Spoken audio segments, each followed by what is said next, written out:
할렐루야! 오늘은 사도행전 2장 24절의 말씀으로 사망을 이기신 예수님이라는 제목으로 말씀을 증거하겠습니다. 구독과 좋아요, 핸드폰 가로보기 추천합니다. 감사합니다. 왼쪽의 그림은 미켈란젤로의 아담과 하와의 타락이라는 그림입니다. 대단한 그림이죠.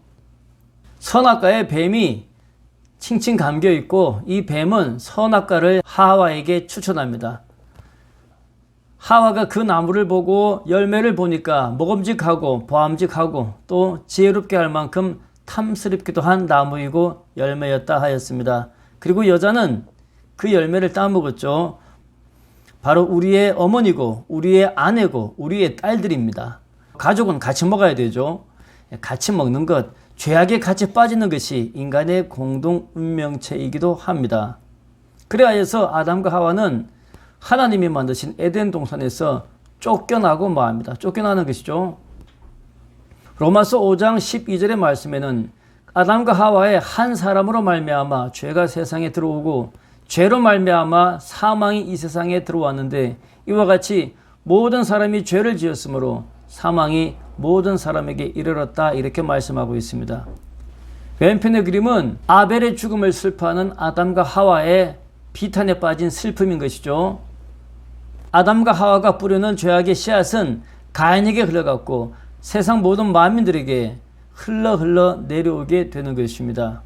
죄악의 가장 큰 모습은 무엇일까요? 죽음과 두려움이겠죠. 그 죽음과 두려움은 어떤 모습일까요? 로마서 5장 21절 말씀에는 죄가 사망 안에서 왕노릇하였다라고 말씀하고 있습니다. 고린도전서 15장에서는 맨 나중에 멸망받아야 할 죄악의 원수는 사망이다라고 했습니다. 우리는 일평생 사망의 그늘, 사망의 두려움에서 벗어나지 못하고 삽니다. 심지어는 살기 위하여서 먹는 것도 사망의 두려움과 관련되어 있습니다. 먹지 않으면 굶어 죽습니다. 예수님이 광야에서 40일 금식하였을 때에 마귀가 가장 먼저 예수님을 시험한 것은 이 돌을 떡덩이가 되게 하라라는 것이었습니다. 먹지 않으면 굶어 죽죠. 오늘날 우리는 많은 사람이 이 두려움에 사로잡혀 삽니다. 무엇을 먹을까? 무엇을 마실까? 먹는 것에 대한 근심과 두려움이, 죽음의 두려움이 우리의 일평생을 관통하는 것입니다. 그래서 죄가 사망 안에서 왕노릇하는 것이죠. 그래야 해서 마침내 멸망받고 없애야 할 원수는 사망이다. 마침내 우리가 해결해야 할 숙제는 삶에 대한 근심과 두려움인 것이죠. 빵 속에는 숱한 죄악들이 숨어 있습니다. 빵을 빼앗고자, 빵을 독차지하고자, 빵을 훔치고자, 빵을 방어하고자, 빵을 지키고자 모두가 빵에서 일어나는 일인 것입니다. 경제죠. 돈이죠. 돈은 나쁜 것이 아닙니다. 예수님도 일용할 양식을 위하여서 기도하라라고 하였습니다. 그러나 그 빵에 욕심과 탐욕과 포악과 독차지가 들어가게 되면 그것은 죄악으로 변모하고 마는 것이죠. 그 죄악의 문제를 예수님께서는 해결하려고 오신 것입니다. 요한 1서 3장 8절 말씀에 하나님의 아들이 이 땅에 나타나신 것은, 이 땅에 오신 것은 마귀의 일을 멸하려 하심이라 라고 하였습니다. 예수님은 십자가로 죽음을 감당하심으로써 빵 속에 숨어있는 죄악의 문제를 해결하셨습니다. 요한복음 3장 16절 말씀에는 하나님이 세상을 이처럼 사랑하사 독생자를 주셨으니 이는 그를 믿는 자마다 멸망하지 않고 영생을 얻게 하려 하심이라 라고 하였습니다. 무엇을 먹을까 무엇을 마실까 보다도 더욱더 중요한 것은 어떻게 하나님의 뜻을 이루고 살까라고 하는 하나님의 선한 생명의 양식이 더 중요하다는 것입니다. 예수님은 스스로 십자가를 짊어지심으로 말미암아 빵 속에 숨어있는 죄악, 먹는 것에 숨어있는 죄악, 살아야 하는 것 속에 숨어있는 죽음에 대한 두려움, 사탄의 가장 큰 무기 사망 권세, 두려움과 죽음을 멸하신 것입니다. 예수님은 스스로 십자가에서 용서의 제물이 되심으로 말미암아 사망 안에서 왕노릇하는 마귀의 일을 멸하신 것입니다. 그 죄악의 값을 치르심으로 말미암아 모든 죄악의 값을 청산하신 것이죠. 당신의 피를 흘리심으로 우리 인간의 죄를 대신 치루어 주셨기 때문에 더 이상 사탄은 사망 안에서의 죄값을 우리에게 청구할 수 없게 된 것입니다.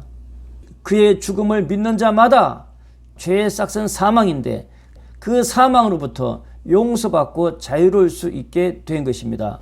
그러나 예수께서 우리의 죄를 대신 사하셨다라는 이 말씀은 성령이 충만하지 아니하면 인간의 생각으로는 납득되지 아니하는 말씀입니다. 왼편의 사진은 올드 팬들에게는 익숙한 클린트 이스트우드입니다. 절대로 죽지 않는 서부극의 주인공이죠. 이 영화의 제목은 석양의 무법자입니다. 서부극에는 원칙이 있습니다. 주인공은 고난을 받아서 관객들의 심적인 동정을 얻은 다음에 그 고난을 뚫고 반드시 살아서 승리하여 악당을 무찌른다는 것입니다. 그냥 재미있는 것 같지만 죽었다가 다시 살아나서 악을 무찌른다는 해피엔딩으로 끝나는 서부극은 부활의 철학이, 부활의 신앙이 그 속에 깔려 있습니다. 영화는 해피엔딩 영화가 보면 행복해지죠. 슬픈 영화는 꺼버리고 해피엔딩 영화를 보십시오. 과거에는 눈물을 짜내는 영화를 봐도 별 어려움이 없었는데 요즘에는 그런 영화를 보게 되면 하루 종일 우울해서 도통 심란해지기 때문입니다. 사도행전 2장 24절 말씀에 하나님께서는 십자가에 못 박히신 예수 그리스도를 사망의 고통에서 풀어 살리셨으니 이는 예수님이 사망에 매여 있을 수 없음이었다라고 말씀하고 있습니다. 예수님은 죽은 지 사흘 만에 부활하신 것이죠. 예수님이 십자가를 짊어지고 의롭게 죽기만 하였다라고 하게 되면 얼마나 제자들은 비통하였을까요? 아, 결국 의인은 이렇게 질 수밖에 없는 것이구나. 그 절망과 좌절과 상실감이 가득 차지 않겠습니까? 그러면 인류 역사가 어떻게 됐겠습니까? 악이 계속하여서 판치는 세상이 되었겠죠. 그러나 하나님께서는 그렇게 하지 아니하시고 인간의 모든 죄악의 싹을 감당하신 예수님을 죽음에서 살리심으로 마귀의 일을 멸하신 것입니다. 그것이 사망에 매여 있을 수 없는 하나님의 아들의 승리의 역사인 것입니다. 이 승리의 역사가 여러분에게 충만하시기를 축원합니다. 사도 바울은 이것을 세상살이의 짐을 부활의 승리로 성령으로 감당하라 이렇게 말씀하였습니다. 고린도후서 5장 4절 말씀에 참으로 이 장막은 이 세상 삶이죠. 이 세상 육신의 장막에서 우리가 짐진 것까지 탄식하는 것은 이 세상살이의 무거운 짐을 벗고자 함이 아니요 오히려 덧입고자 함이니 무엇을 덧입는다는 소리입니까? 죽을 것이 생명에 삼켜진 바 되게 하려 함이라. 그것은 무엇입니까? 죽음을 이기신 예수 그리스도의 부활의 성령을, 부활의 승리를 덧입겠다라는 것이 사도 바울의 꿈이었고 신앙의 목적이었던 것입니다. 그리고 그것을 우리 모두에게 이루어 주시게 하시려고 보정으로 성령을 우리에게 주신 이는 하나님이시다라고 하신 것입니다. 예수님의 제자들은 부활을 처음에는 믿지 못하였습니다. 부활은 인간의 생각으로 육신의 감정으로 납득되어지는 것이 아닙니다. 사진의 그림은 첫 새벽이 밝아올 때에 죽음의 십자가를 빤히 바라다보고 활짝 열린 빈 무덤, 부활의 무덤을 보여주는 장면 아니겠습니까? 예수님의 부활을 믿지 못하던 제자들도 성령을 받고 나서야 부활을 확신하고 고백하고 증거하고 선포하기 시작하였습니다. 부활은 성령의 영역인 것입니다. 성령 충만하지 아니하면 부활은 믿음으로 고백할 수가 없는 것입니다. 우리 모두는 세상살이의 짐을 저마다의 십자가를 짊어지고 살아가고 있습니다. 그래서 사도 바울은 짐진 것 같이 탄식한다라고 하였던 것이죠.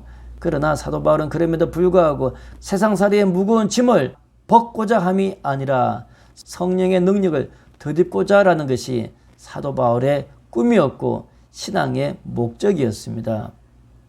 죽을 수밖에 없는 인간의 육신의 삶이 생명, 성령의 활기로 더 씌워지시기를 주의 이름으로 축원합니다. 그럴 때 부활은 우리의 것이 됩니다. 성령이 역사하지 아니하면 부활은 우리의 것이 되지 아니합니다. 충만한 성령으로 부활이 여러분 각자의 것이 되시기를 주의 이름으로 축원합니다. 감사합니다.